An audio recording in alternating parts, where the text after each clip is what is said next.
এই নাও, বকুল আর বেলি, আজ থেকে এই দুটি বাগান তোমাদের দুজনের জন্য।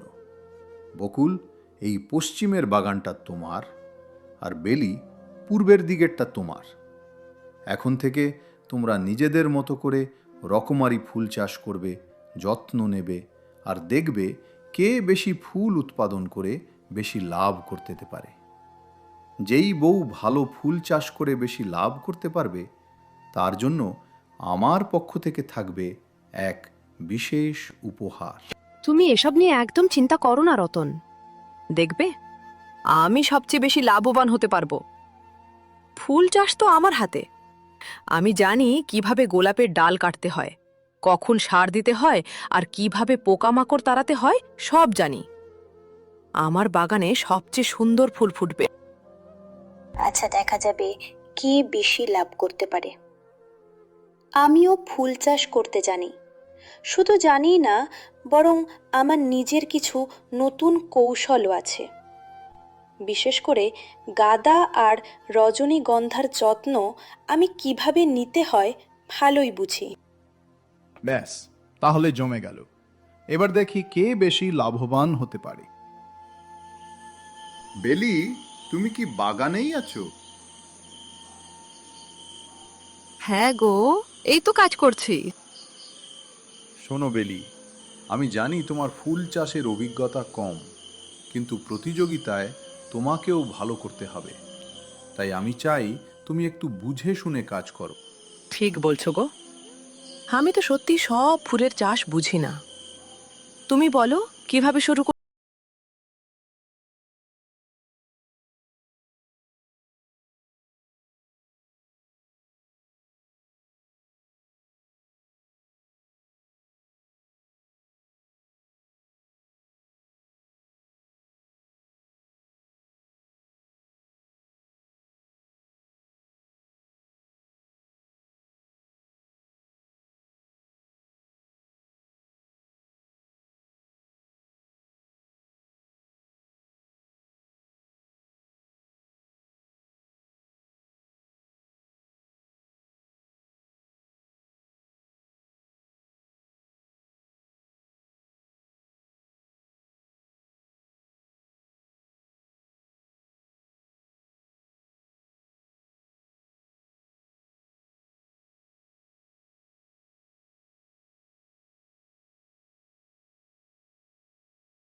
কিন্তু খুব ভালো মতো হিসেব করে টাকা খরচ করব।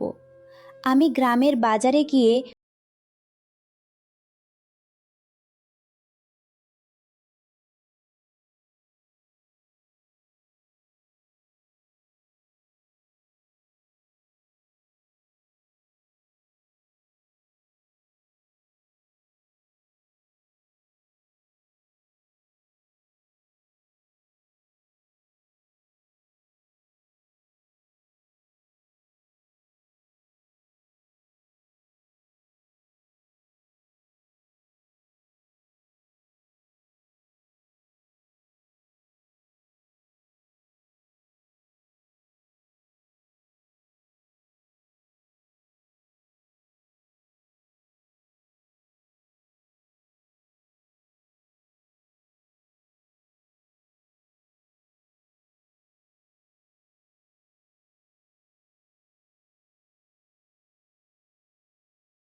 এই যে তোমরা দুজন বাজার থেকে চারা তো কিনে আনলে, এবার বলতো কতদিন লাগবে এই চারাগুলো ফুল ফুটতে?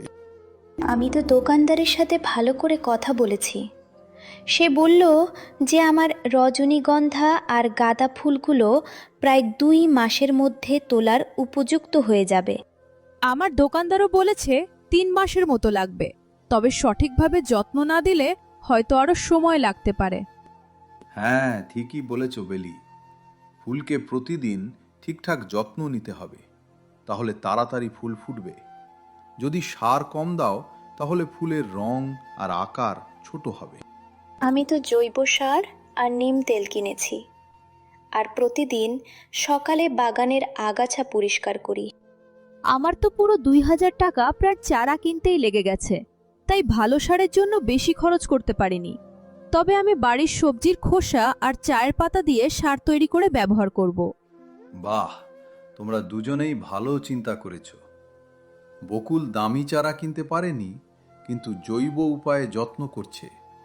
আর বেলি কম দামি চারা নিয়েছে, কিন্তু কম খরচে সারের ব্যবস্থা করেছে।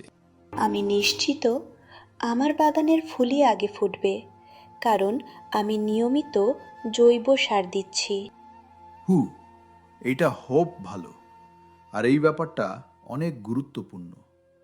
গাছে যদি রোগ ধরে যায় তাহলে ফুল ফোটাও থেমে যাবে। তাহলে আমাদের কি করা উচিত? তোমাদের প্রতিদিন খেয়াল রাখতে হবে কোন গাছে যেন হলুদ পাতা না দেখা যায়। যদি হলুদ পাতা দেখো তাহলে বুঝতে হবে গাছের খাবার বা জলের অভাব হচ্ছে। আর মাঝে মাঝে গাছের গোড়ায় হালকা করে কোদাল দিয়ে মাটি আলগা করে দেবে। বাহ, তুমি তো পুরো উদ্যান বিশেষজ্ঞ হয়ে গেছো। আরে এতদিন ধরে ফুল চাষ করছি, কিছু তো শিখবই। আর শোনো, ফুল যখন পুরোপুরি ফুটবে তখন ভোরবেলা বা সন্ধ্যায় ফুল তুলতে হবে, তাতে ফুল তাজা থাকে। তাহলে বুঝতে পারছি ফুল চাষে সময়ের জ্ঞান আর যত্ন লাগবে। হ্যাঁ, ধৈর্য লাগবে, তবে শেষে যদি ভালো লাভ হয় তাহলে সব পরিশ্রম সার্থক মনে হবে।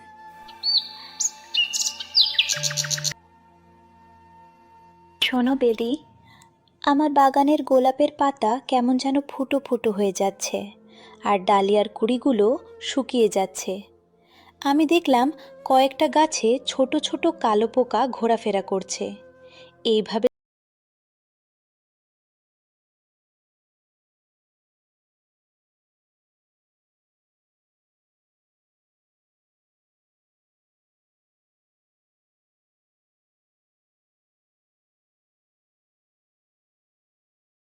পায় সেখানেই ভিড় করে।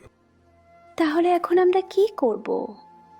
যদি কিছু না করি তাহলে তো লাভ হওয়ার আগেই সব পরিশ্রম বৃথা যাবে। কিন্তু কিভাবে ওদের তাড়ানো যায়?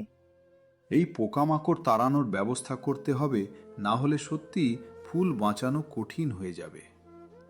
প্রথমত, যেসব গাছে পোকামাকড় ধরেছে সেই পাতাগুলো সাবধানে ছিঁড়ে পুড়িয়ে ফেলতে হবে। হ্যাঁ, এটা ভালো হবে। আমরা তাহলে আজ বিকেলেই সেই কাজটা করে ফেলবো। আর একটা পদ্ধতি আছে, পেঁয়াজের খোসা বা রসুন ভেজানো জল অথবা নিম তেল জলে মিশিয়ে স্প্রে করে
খারাপ করেছিলাম, ভেবেছিলাম প্রতিযোগিতায় হেরে যাব।